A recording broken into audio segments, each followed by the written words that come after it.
Hello, this is Christina Cho. Today I would like to introduce a book, The Cricket in Times Square. I read this book with Kindle.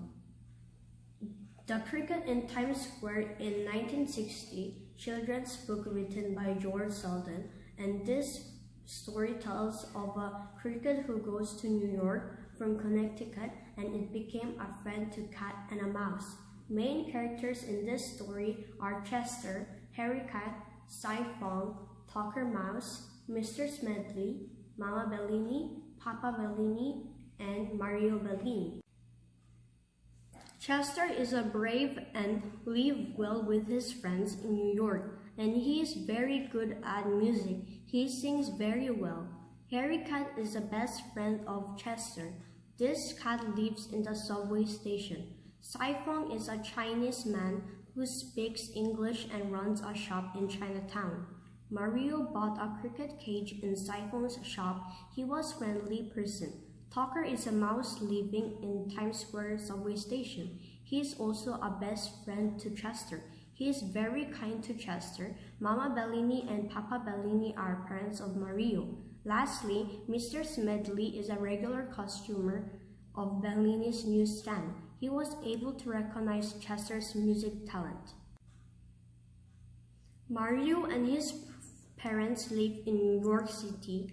Parents of Mario owned a newsstand in Times Square station. Mario one day found a cricket. That cricket was chirping. Mario really wanted to have that cricket, so he asked his mom if he could have it as a pet. Thankfully, his mom finally agreed with Mario. The name of cricket was Chester. Chester could live in newsstand. He was able to live inside Matchbox. Chester could be friends with Harry Cat, Tucker Mouse. They soon become best friends. Tucker Mouse asked Chester how he was able to come New York City, and Chester explained how he got New York from Connecticut. One day, Mario went to Chinatown to buy Chester's cage. There was a wonderful cage which looked like a Chinese house. The owner of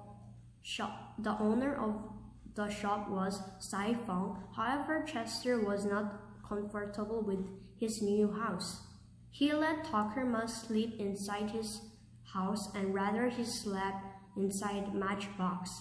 In Chester's dream, he was eating leaves, but however, when he woke up, it was $2 bill. They were afraid if Mama Bellini would recognize his truth. Unfortunately, Mama Bellini has seen all scenes. Mama Bellini told her son that Chester can no longer stay with them. Mario promised his mom he would pay $2 back. Tucker Mouse has kept money for a year, and he gave this $2 to Chester. Mario was shocked when Chester had eaten $2, so he went to see the Cy Fong again. Cy Fong has given useful information that to give Chester mulberry. 2 months later, they have celebrated Chester's 2-month stay in New York. Unfortunately, while Tucker Mouse was dancing, accidentally it was on fire. The magazine was burning. Mama Bellini got mad again. She could bear no more. Suddenly, Chester was chirping, which was Mama Bellini's favorite song. She was amazed with its song, so she decided Chester to stay with them.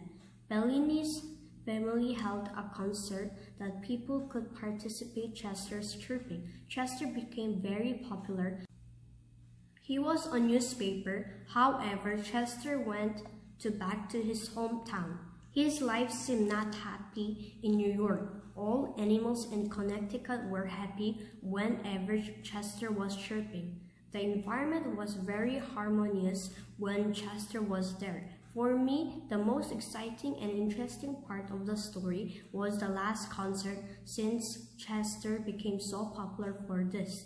I'm amazed how this small creature became so famous among people. For this lesson, I have learned that even a small creature could be successful if he or she is talented.